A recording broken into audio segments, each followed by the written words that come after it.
प्रणाम। तो आज मैं सुनाऊंगी जनेऊ गीत है। चैत की महीना चल रही है, लगनी खरमास।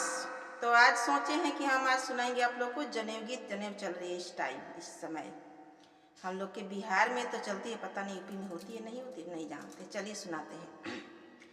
अरे माई हमारा आंगनवा लाला मुनिया बरसे में। अरे माई रे आंगनवा लाला मुनिया बरसे में।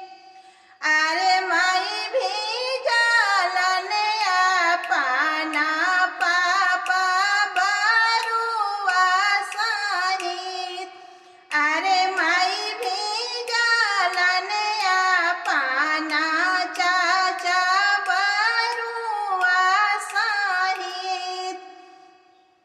अरे माई हंसलिया पनाया मुखे खाली पान। अरे माई हंसलिया पनाया मुखे खाली पान।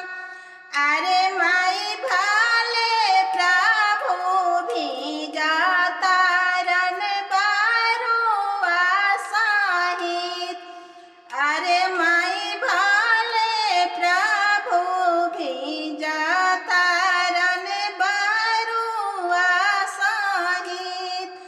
अरे माई एही रे आंगनवा लाला मुनिया बरसे में। अरे